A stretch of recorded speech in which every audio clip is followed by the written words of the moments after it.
Republicans have just issued a letter sounding the alarm about the threat of a Chinese invasion. They say Chinese invasion threats of Taiwan, they are at an all-time high. This is U.S. authorities say the gunman behind an attack at a church in Southern California, in which one person was killed and 5 injured, was motivated by hatred for Taiwan.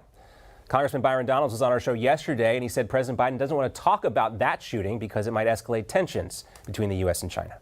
Joe Biden doesn't want to talk about what happened to the church in California because he doesn't want to inflame the Chinese government. All right, joining us now is the author of The Great U.S.-China Tech War and the Coming Collapse of China, Gordon Chang. We're also happy to have Texas Congresswoman Beth Van Duyne with us. She was one of the co-signers of that letter that Congress issued yesterday. Congresswoman Gordon, great to have you both with us. Let's start with you, Congresswoman. You made some comparison. You talked about Joe Biden has been pretty slow, really, with his support of Ukraine. Obviously, China is watching what's happening in Ukraine as they look at Taiwan. But tell us a little bit more about the letter and why you decided it was important to send to the president. You know, after seeing what happened in Afghanistan and how our hasty withdrawal has just had disastrous consequences, how we took no time in planning, how we allowed the Taliban to actually, define our withdrawal out there, the message that that sent. Now watching today what's happening in Ukraine, and again, this administration is hand-wringing, it's slow walking. It is not being a leader in how they're handling it. Our concern is what's going to happen tomorrow in Taiwan. China has made no bones about it. They've got interest in taking Taiwan over. And as the largest producer, Taiwan produces 92% of the advanced semiconductor chips in the world. We have concerns about what's happening. And we have seen this administration just continue to be weak and exude that weakness for the rest of the world. And what we wanted to do was make sure that we were putting in writing a letter that's unqualified, that we're very clear. This administration needs to very clearly state its position that it is going to defend Taiwan, that it supports Taiwan, that it will do what it didn't do in Ukraine and have an effective way of working with them in advance. China is watching everything that we're doing. They're learning from this. And we need to learn from this too and make sure that we're being much more of a leader as opposed to a follower and just, holding our hands up in the air and not knowing what to do.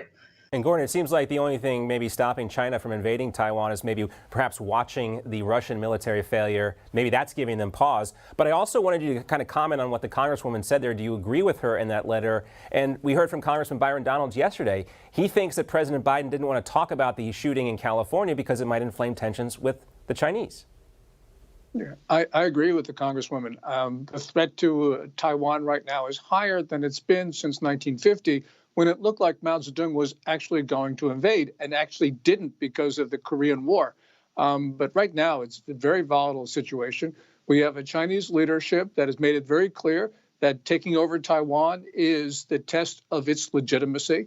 And we have seen the Chinese military make extremely threatening moves to Taiwan, including flying over Taiwan territory, violating Taiwan airspace. So this is clear. This is a moment of danger.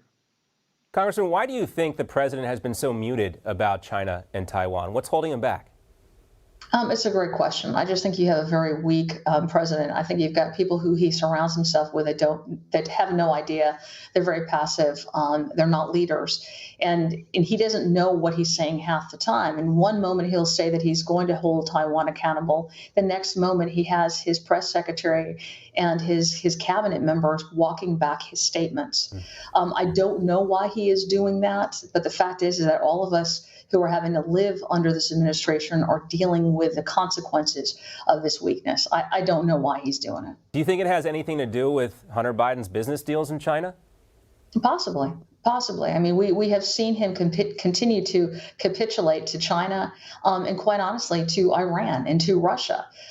He seems to spend more time worrying about what they think, what their leaders think, than about what the American people think and how the American people are living. But yes, I mean, it's very clear that there have been some wrongdoings from the Biden family. It would be great if he would concentrate on what was best for the American people as opposed to his own family.